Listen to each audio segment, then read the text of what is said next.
I am here with Mrs. Cherry Hopkins for her third interview with the Eminent Scholars Archive.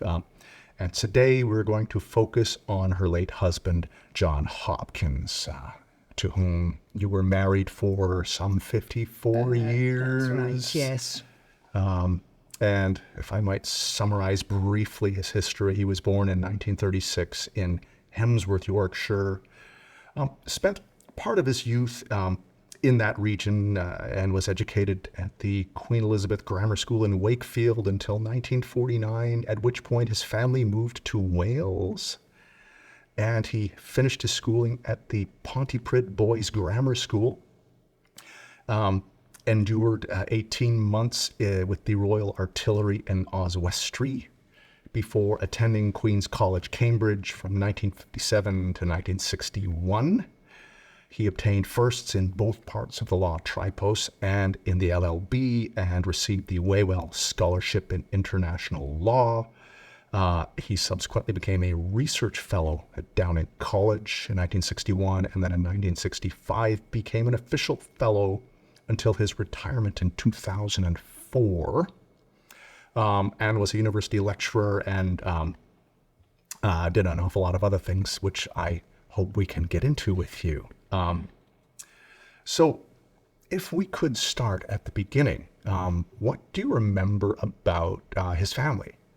Well, they were Welsh. Both his parents were Welsh from South Wales. And his father was an accountant and his mother was a primary school teacher. The reason why they moved to Yorkshire in the 1930s was that the employment situation in South Wales was very difficult then, and job prospects in the north were much better. So his father got a job, I think in Pontefract, but somewhere in Yorkshire anyway.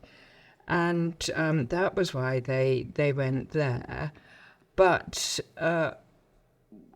then after the war, he was appointed as an accountant to the Welsh Board of Health, and they went back to South Wales. Right. And certainly John always regarded himself as a Welshman. Ah, okay. Except that he supported Yorkshire for cricket. Okay. Yorkshire for cricket and Wales for rugby. But he was definitely Welsh. Often people didn't realise that because he didn't speak with a Welsh accent, though his parents did.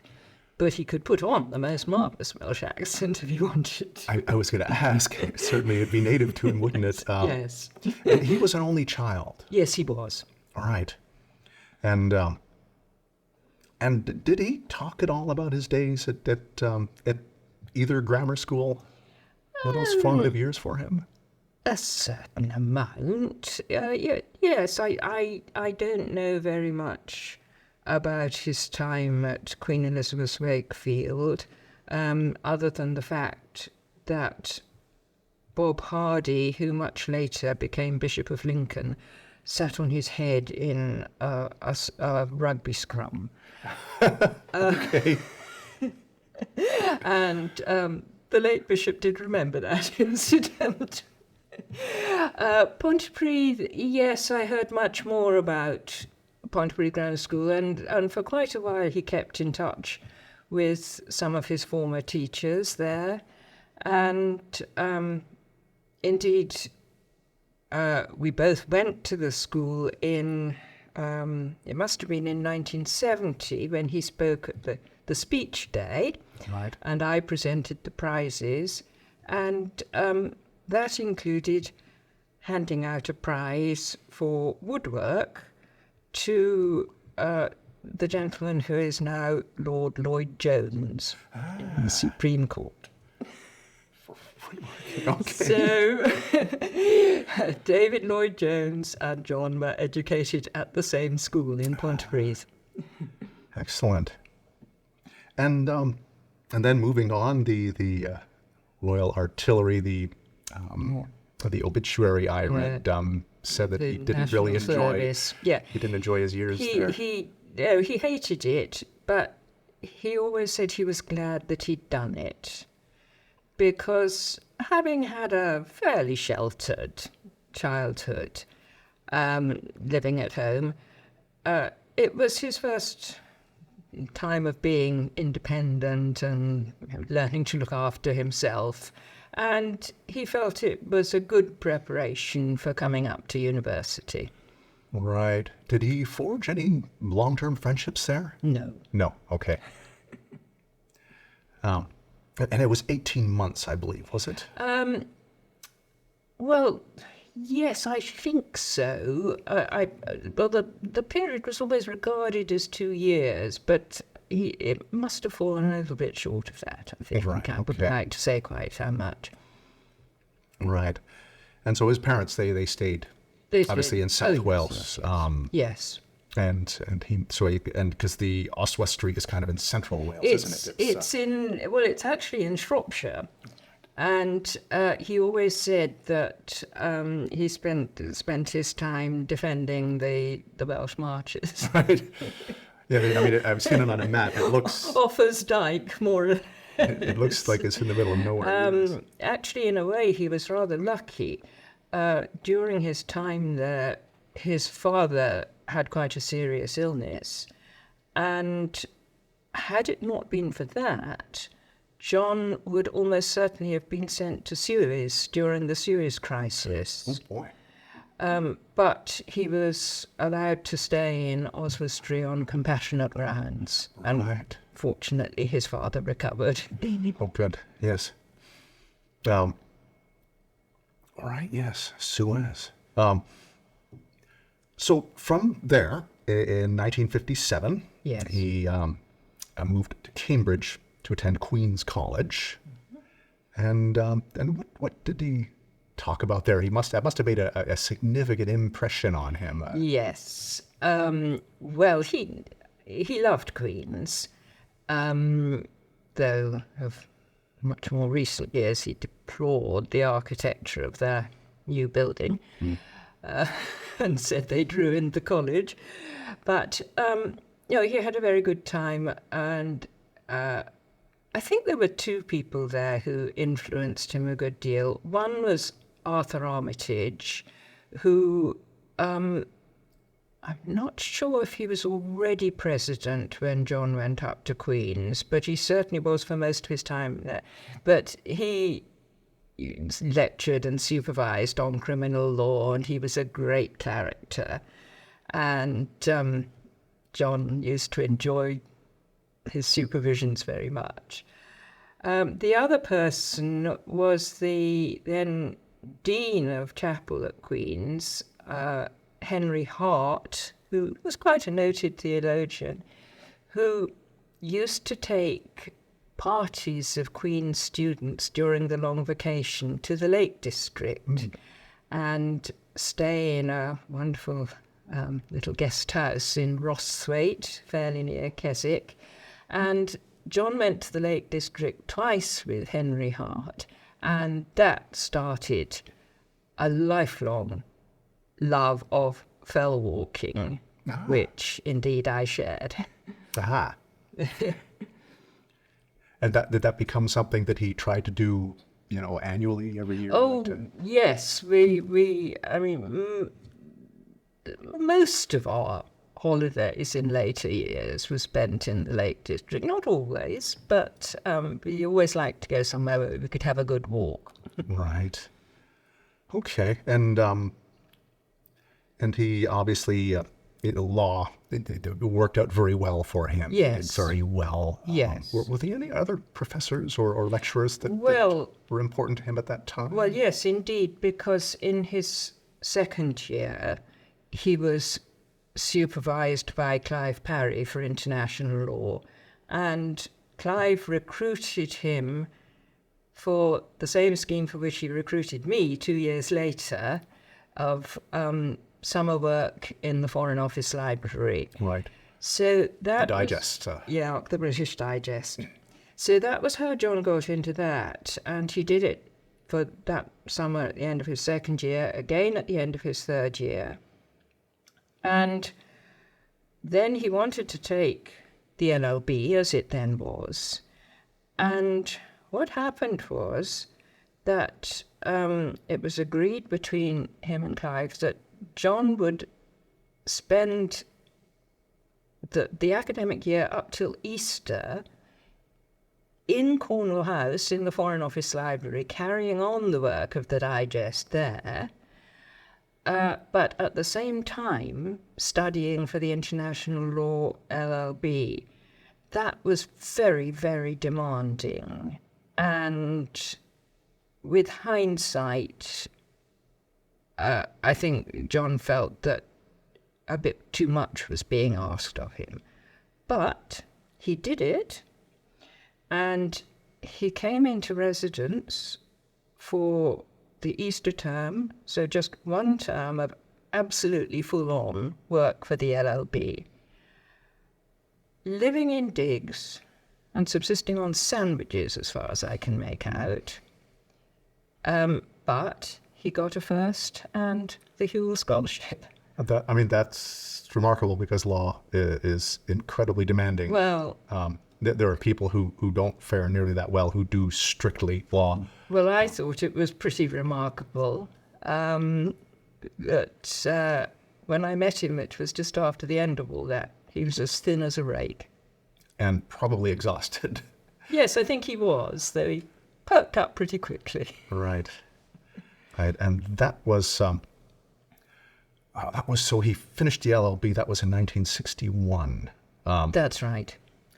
And that was around the time you met him? Yes, because the first time I actually met him, though I had seen him once before in the Squire, the first time I met him was at my meeting for a recruitment to the British Digest Working Party. Right. And obviously you found him to be interesting and Well, then he was in charge of that summer's group of undergraduates, and when I turned up at Cornwall House, he looked after me, and one thing led to another, as you might say. Yes, and led to a marriage in 1964, I believe. That's right. But before we get to that, in 1961, he became a research fellow at Downing College. That's right. And I'm assuming, of course, that Clive Perry was at Downing, and that's why he went over there. Yes. And that was, did he commence full-time on this project at that point? No. Well, for the first year, he was non-resident. He was still back in London, in Cornwall House, but he used to come up one day a week and do some supervisions. Right. So that was quite a tough year too. That would be. Yeah. So you would have to keep on top of all of the Yes. cases for the supervisions while doing all of that work with the British Digest. Okay, and that was from 1961 to 1965. He was a research fellow. Yes. So he actually came into residence in Cambridge in 62 and got his own college room and started doing quite a lot more supervision. Right. And also did his first course of lectures. He started lecturing then, okay. Yeah, it was for the Disputes, War and Neutrality paper in the LLB. Right. For which I was a candidate. So he taught you, okay. Yep. And I remember Arthur Armitage said to him, make the most of it, sort of haranguing me, because you'll never get the same opportunity again. Talking to her like that. To have such complete access to your lecturer, yes. But like virtually all young lecturers, he tried to cram too much in and he talked too quickly. And the rest of the class used to say to me, get him to slow down. Yes. Which he did, of course, after a bit more experience. There's a learning curve, isn't there? It's, yes. And he also was doing his dinners at Gray's Inn. Yes. He'd And once again, I'm guessing that Clive Perry was the person who recommended. as with me, he said Gray's Inn. get a professional qualification. Yes, so he took one summer then, must have been the summer of '63 to swap for the finals during the long vacation, and then got called to the bar later that year. In 1964, it says here. Oh, well, that's probably right. But I mean, in the summer do it and then get called. Yeah, it is right, yes, because he took the exams in the December exams in '63 and was called early in '64. Right. Yeah, because the calls happen strategically on certain dates. And yes, that's right.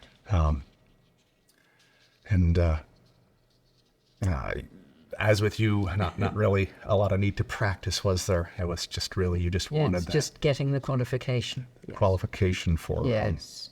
be at the He stature. did do a little bit of professional work later on, advising in one or two cases.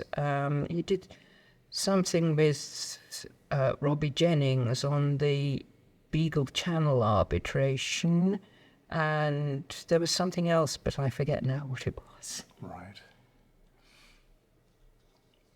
And, okay. And then in 1965, he became an official fellow at Downing College. And I made a timeline because it's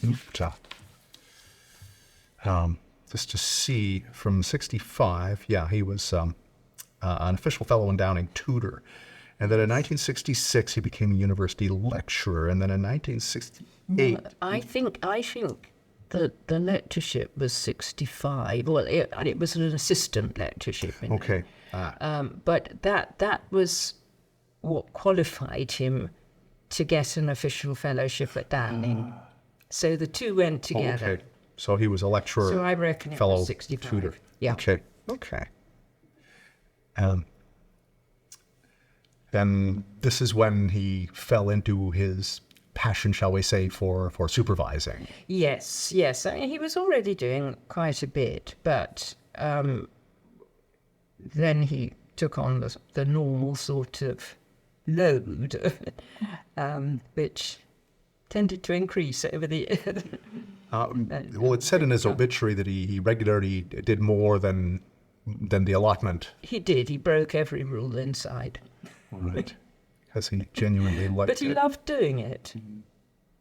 And his supervisions were popular, so lots of people wanted him to teach for their colleges, and so he took on as much as he could fit in. And what were the courses that he supervised? Oh. Do you recall? Roman, constitutional, international, equity. Yeah, I think that's it. That's a lot. Yes, it is. Yes. The thing about Roman is at least it won't change, but Right. with the equity and the international law, it keeps moving. You have to. Yes. The Roman, for umpteen years, he did the Downing Roman or supervision. So he occasionally did Roman for some other colleges. But his great thing with Downing was that he would teach them on a Saturday morning, because he felt it was important for Cambridge students with only 8-week terms to realise that it wasn't a 5-day week. And so it kept them up to the mark if they had to turn out on a Saturday morning. I have to say this was not universally popular, and the 9 o'clock slot was particularly unpopular. I could well imagine. But he kept it going for a great many years. Well, fair enough. In his obituary, it mentioned that one of the first students that he supervised way back in 1961 was John Cleese. That is absolutely right. Yes. Because John Cleese was, I don't know, perhaps in his second year then. I think John must have taught him international law, but it might have been equity. He might have been in his third year. And John Cleese was in footlights and very tied up with rehearsals for footlights, and so found it difficult to get to supervisions at normal times. So they used to meet late at night in Downing, about 10:30 or 11 o'clock at night, and sit round the fire having a supervision. Of course, they were actually quite close in age, so, it was friends together. And he would apparently joke that John Cleese came up with his silly walks by dodging puddles on the Downing College grounds. Yes. Were there any other noteworthy people that you recall from his early years that, there must have been dozens of QCs and so forth, and judges over the years. But, yes, lots and lots of them. I can't say that I remember anybody particularly from the very early years, no. Right. And so if I'm following the timeline, he became the director of studies in 1968. And that would add the whole pastoral element to it, would it not? Yes. I think being director of studies really was his favourite job, because he loved being able to advise his pupils on immediate courses of action, what papers to take, and also on their future careers. He was very interested in trying to ensure that people went to appropriate firms of solicitors or appropriate sets of chambers, and he would try and guide them in the right direction. On the question of what subjects to do, Graham Virgo mentioned in his marvellous address at John's memorial service that all the Downing people assumed that international law was a compulsory subject because they weren't given any option in the matter. At the same time, for many years, they were vigorously discouraged from doing criminology. Right. But in the end, he had to give way on that one. The demand became too great.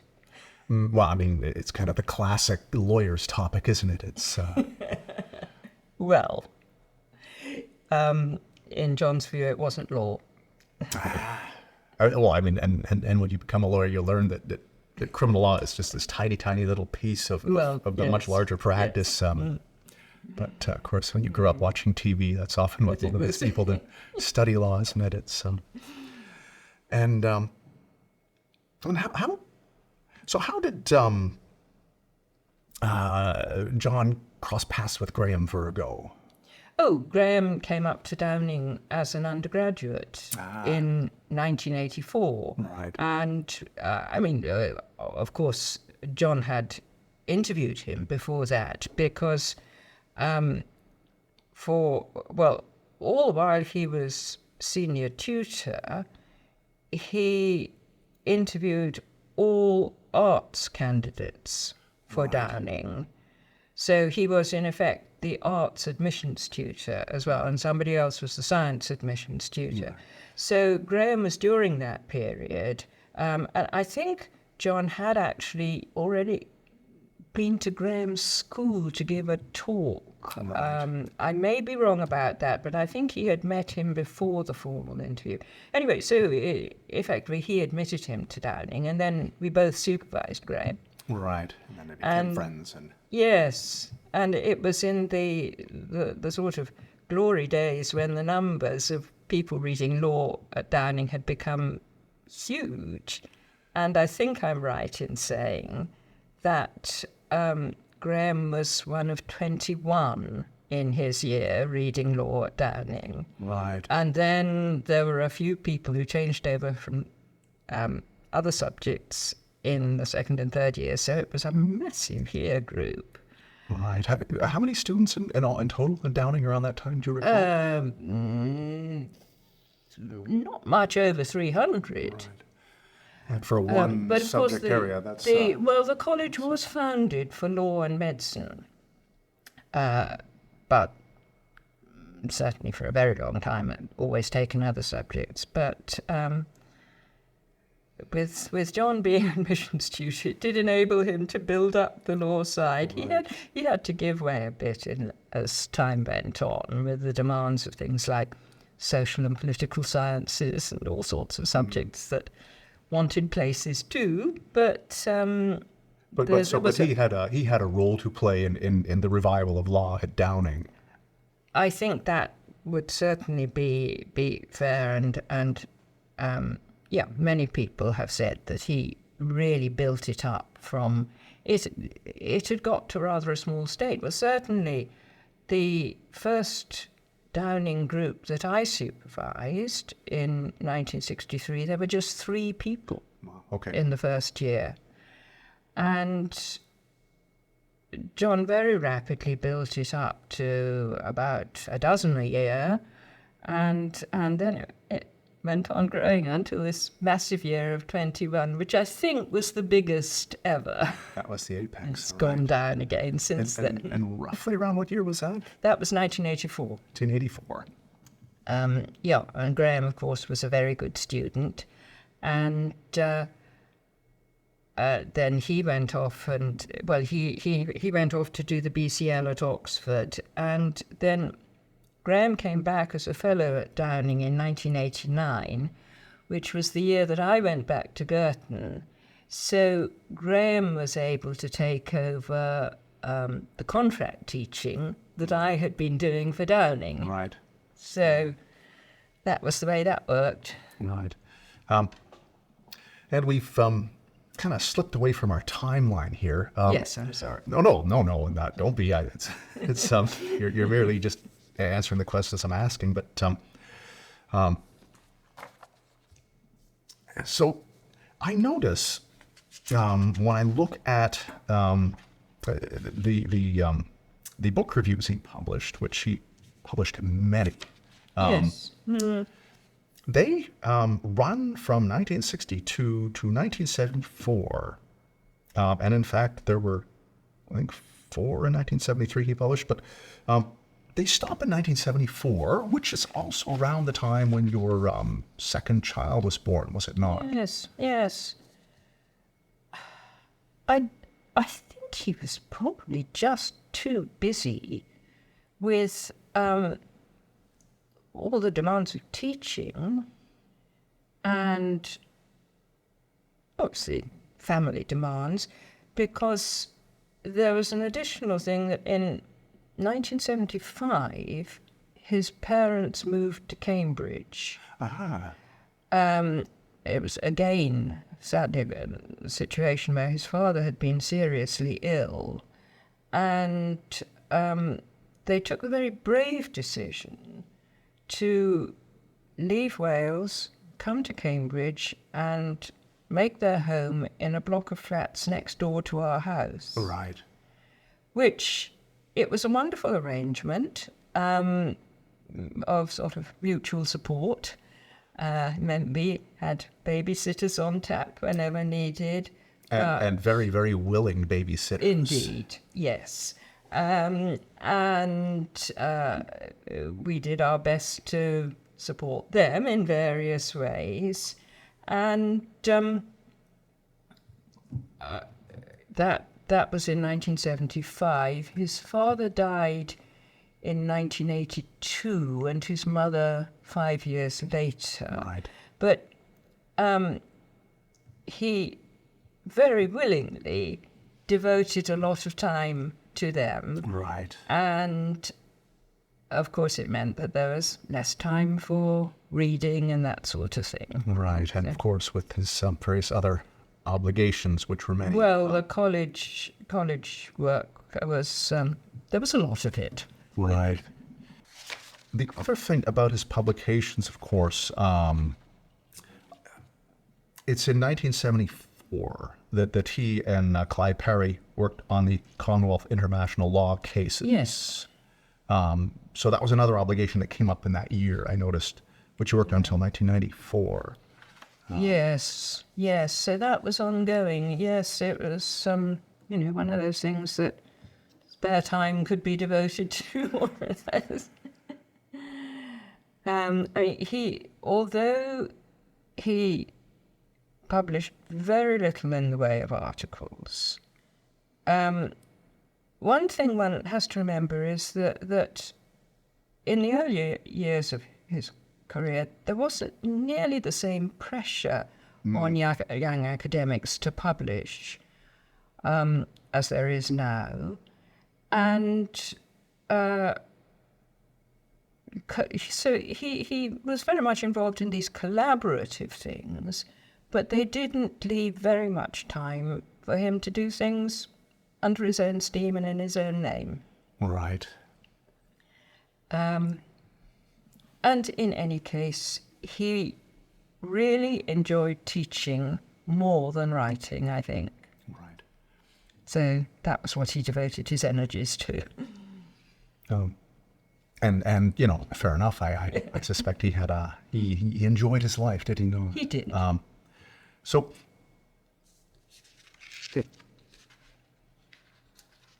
in the 1970s as well, there was a change in 1978. So he became senior tutor. That was the year he became senior tutor. Nice. Yes. It was a less onerous job than being a senior tutor is nowadays. There was a lot less administration, a lot less need to account to central bodies of the university, give reports on what was going on and so forth. But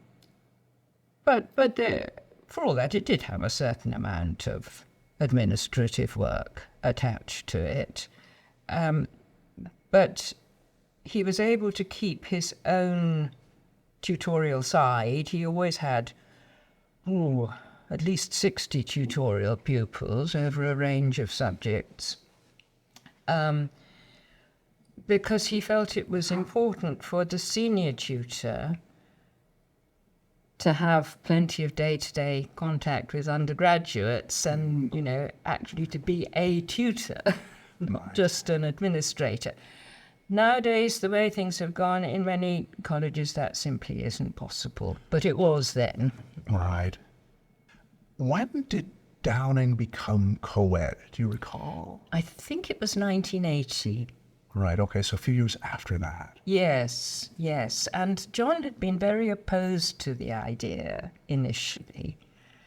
But once the change had taken place, he realised that it had been the right thing to do, that it didn't cause problems, and he just accepted the situation and found it very good, very effective. And he admitted that his earlier opposition had been wrong.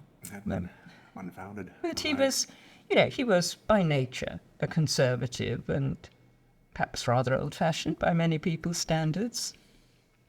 Never owned a computer? Well, he did have a sort of share of... Okay, so he used a computer, he did. Okay. Yeah, well... I mean, you'd have to at a certain point. By the time you get into the 90s, you didn't have a choice, did you? I think it was in 1990 that I bought one of those little box-like classic Macintoshes. Mm-hmm. That was our first computer. And he did manage to use that, but he used to use it like a glorified typewriter. Mm-hmm. So he'd bash away like anything on it and type out his lectures. Well, that was fine for a bit, but I came to realise that we needed to upgrade. So it must have been... Well, it was, when email was getting generally more prevalent, sometime in the late 1990s, I got a superior model. Right. But John couldn't cope with that because it required a lighter touch. I mean, he taught himself to type, and he was very heavy-fisted on that. Because he learned on an old manual typewriter, no doubt. Yes, an old Olivetti 22. And I tried to persuade him to use the new one, but he really couldn't cope with it. And email was a closed book to him. He never sent an email in his life. So he kept on using the old classic. And we developed a system whereby I would then put something that he had typed onto a floppy disk. Because one of the problems with the classic was the printer broke down and they'd stopped making them and it couldn't be replaced. So I would then put what he typed onto a floppy disk, take it across the room, feed it into my computer, upgrade it, print it out on my printer. It was a somewhat laborious process, but we made it work. All right. I could think of stories about my parents and computers that, that run like that. You see, one of the problems was, for most of his time certainly all through his time as a tutor and senior tutor and director of studies, he had access to a secretary. So his way of dealing with correspondence was to use a dictaphone, and then the secretary would transcribe.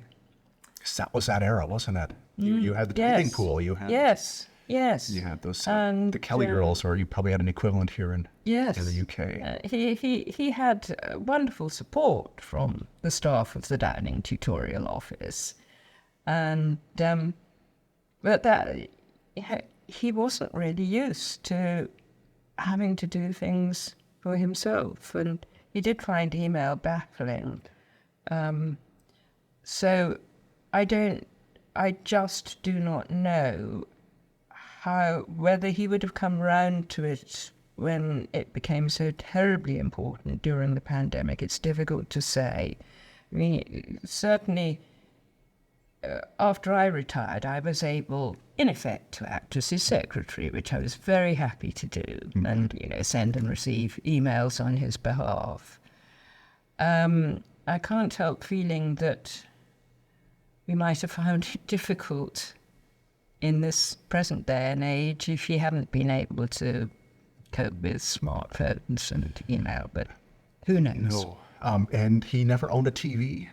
Oh, yes, we had a TV. Okay. We had a great principle that we wouldn't get one until both our children could read. Ah, okay. Because we didn't want them being glued to the Magic Roundabout or something and not learning to read. Right. But once they could both read, we relented and we got one. But he wasn't particularly keen on it, Right. except he used to watch rugby and golf and cricket. Right. He was a member of which cricket? MCC. Wasn't it Marylebone? Wasn't he a member of the... He was yes, that's the Marylebone Cricket Club, the Lord's Cricket Ground in St John's Wood. Okay. That's their base of operations.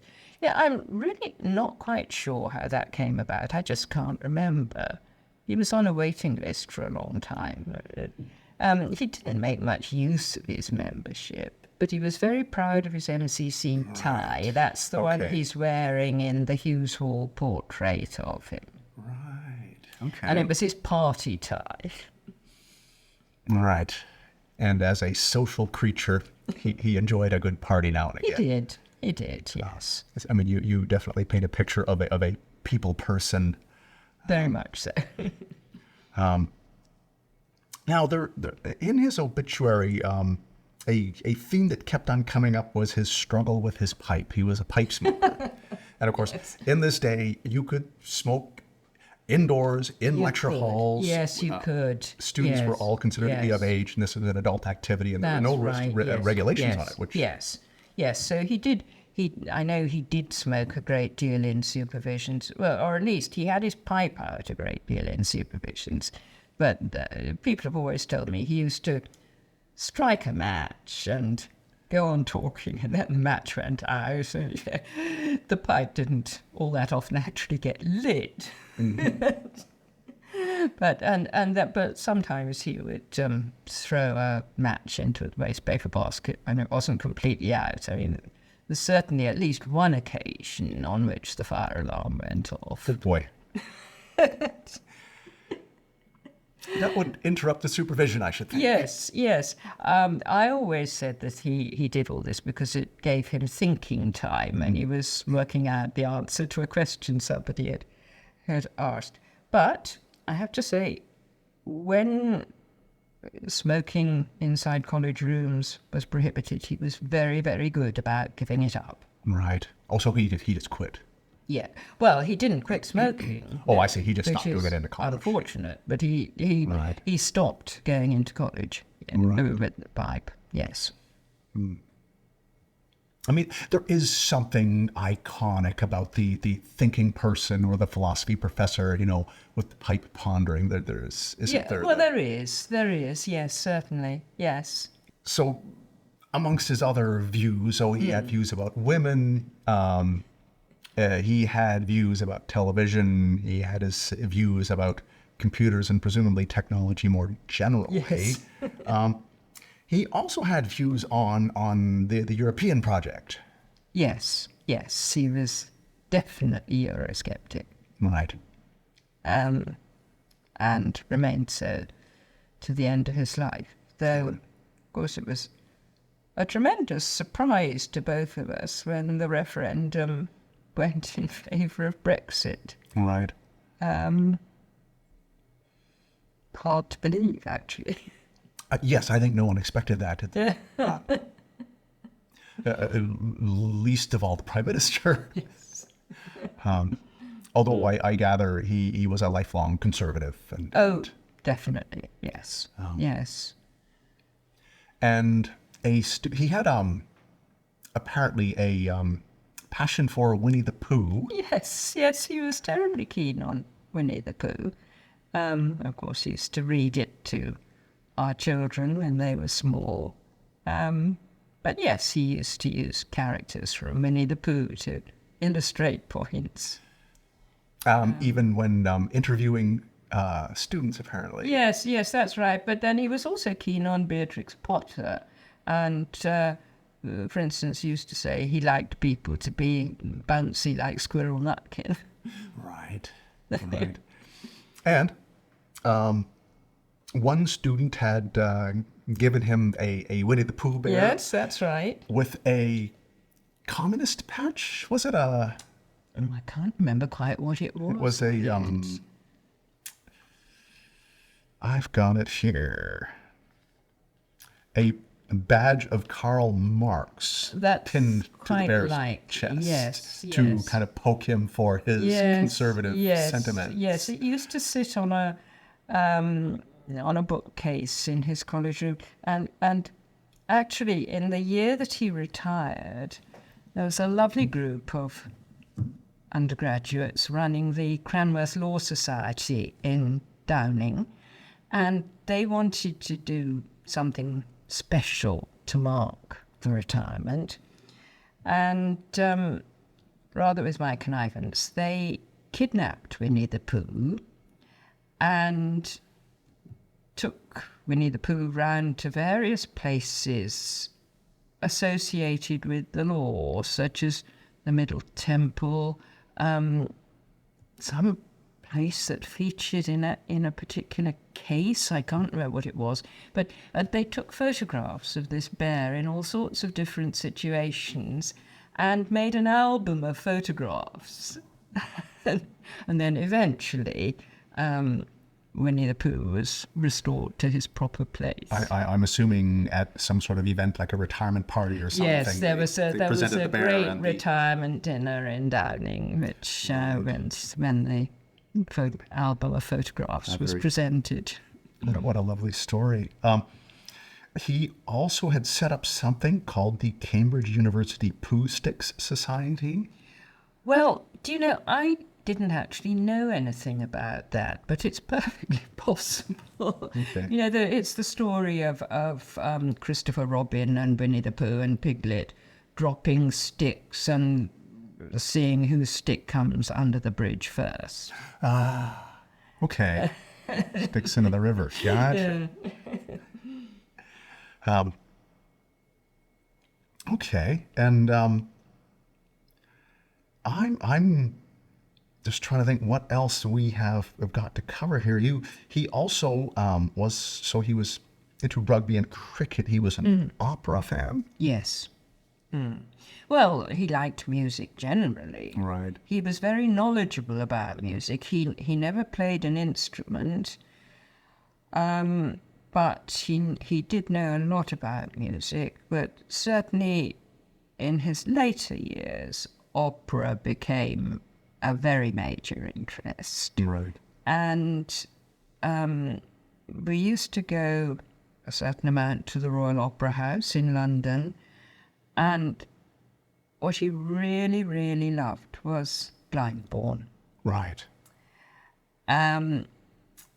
We were first taken there by some friends back in the 1960s and thought it was marvellous. And so John put his name down on the waiting list for membership at that point, thinking it would be years and years before it came up. Well, actually, not so very long after that, they doubled the membership. I think they doubled it, certainly increased it, and he got in. But at that time, we had children to look after, and we were paying school fees, and there was really no way we could get there until I think the first time we went after that was 1990. Oh, wow. Okay. Wow. But it is a lovely place, and we so much enjoyed our visits there. So of later years, we used to try and go a couple of times a year. And that was really, for him, the big thing of the summer. If people said to us at parties in Maywick, what are you going to do in the summer? I would usually say, oh, we're going to the Lake District, or we're going to Scotland, or whatever it was. And John would say, we're going to Glyndebourne. Right. He also had a passion for history. Yes, he was very interested in history. And after all, most of his international law work was of a semi-historical nature. All the British Digest stuff, because the period of the Digest that we both worked on was the early years of the 20th century. Right. And so, but... 1200 to forward. But he read a great deal of history. Right. Or I guess 1066, wouldn't it, to be, Okay. And upon his retirement, they set up the Hopkins Perry Fellowship at Downing. Yes, that was a lot of old members of Downing subscribed to it. It was largely organised by the late George Pullman, QC, who was a member of Downing, who masterminded a fundraising campaign with the assistance of the Downing Development Office. Right. And I think wasn't it $1 million they had to raise, £1 million? So, well, whatever the target was, they got it. Right. So it was a big figure, but they wanted to fully endow it. You wanted to have yes, it. that's right. That's right. And so that was established, and the first holder of it was Amy Goymore. Ah. Then, of course, obviously it continues. It's going on. Yes, in perpetuity, I would assume. Yes, because it was designed so that it could provide a full stipend for a college teaching officer. And when Amy got her university appointment, then the Hopkins Parry Fellowship passed to somebody else. Right. So, and it still exists. Still going, and it Yes. becomes this entranceway for That's for, right. for Yes. teaching staff. Yes, yes. And it's not time limited. So if there happens to be a dearth of university appointments going vacant, it would enable somebody to stay for longer than many college teaching fellowships have a time limit of 3 or 5 years. So this one does mean that somebody can stay longer. So it's not defined that way. That's It's not. right. So I'd imagine there's an enormous amount of flexibility. You just decide what are the parameters you want to lock in with this endowment. Yes, yes. And then, of course, whatever's written into the instrument, you were stuck with. It's, yes. There might be ways to change it, I would suppose, but Well, goodness knows. yes, no, fair enough, and that would be much like what you had done with Girton, getting into the statutes. I'm wondering if you could sum up from your perspective your thoughts, your feelings about his career, and is there anything you could say about it that I haven't asked you about that you think is missing? Well, perhaps one thing I haven't mentioned is his contact with schools, and this was connected with his work on admissions, that he was very anxious to foster good relations with both state and independent schools and try to attract good candidates. So he used to do a great deal of school visiting. He was also governor of several independent schools. Do you recall? Well, the first one was Eastbourne College, then Sherborne School, Harrow, which in many ways was the one he enjoyed most, though he found it a bit daunting at first. And It being one of the, shall I say, preeminent public schools in the country. That's right, and he was a Welsh grammar school boy. He wasn't used to all these sort of boaters and a rather unintelligible school jargon, and he had to find out what ducker was, which turned out to be the swimming pool, and what were people talking about when they were referred to bluers. Well, it turned out that was the Harrow Blazers. So this is foreign language. Quite a lot to learn. And then I think the last one he did for some years at Wellington College, but these all such as were still running. I think he'd resigned from Eastbourne and possibly from Sherborne as well. But when he turned 70, these came to an end. Right. Schools then, I don't know if they still have an age limit, but they did then. Right. So yes, there was that, and of course, although he formally retired from his university appointment and his Downing appointment in 2004, he did actually keep on a lot of teaching. He did lots of supervision. Hughes Hall kept him on as their director of studies because they didn't seem to have an age limit. Right. And he very much enjoyed that. And because the Hughes Hall community is very diverse, people from all over the world, a little bit older than the average undergraduate usually, and so he had a good time there. And then they very kindly, after he'd finished, when they started to get law fellows of their own, he stopped and then gave him an honorary fellowship, which astonished him, but he was very grateful for that. But he did keep on doing that, and then the long vacations used to be very busy because he would do lecture courses for American summer schools, visiting Cambridge.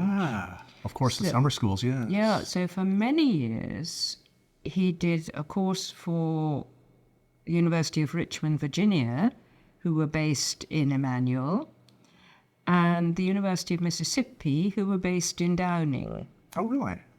And the people who ran those, some of them came over year after year and became very good friends, and I'm still exchanging Christmas cards with one of the former Richmond professors and one of the Mississippi ones. And then, in addition, he used to do the something on the English legal methods course in the faculty here. Easter vacations were always, there was always the 1-week course run by the Institute of Continuing Education for the London students. They had a 1-week residential course here in the faculty. And we actually both lectured on that, and John became the person who arranged the lectures. It fizzled, I can't remember when, quite a while ago, when the demand became less and they were able to do more, I think, online courses and so on. Right. But he did that for many years. So, Easter, well, all vacations were busy because Christmas vacation, immediately after the end of term, there were interviews. I remember one year when he interviewed approximately 200 people. Wow. And Easter, there was always this London course, and then summer, there was the American summer school. So, fitting in holidays was sometimes quite difficult, but we managed it. Right. I mean, he just didn't stop. He didn't stop. No. And I guess having this, the work at Hughes Hall would be great because he'd be shoved into retirement and now he could keep on going. He could kind of slow down, but not stop. That's right. And, yes, so, and also the supervisions, they reduced in numbers, but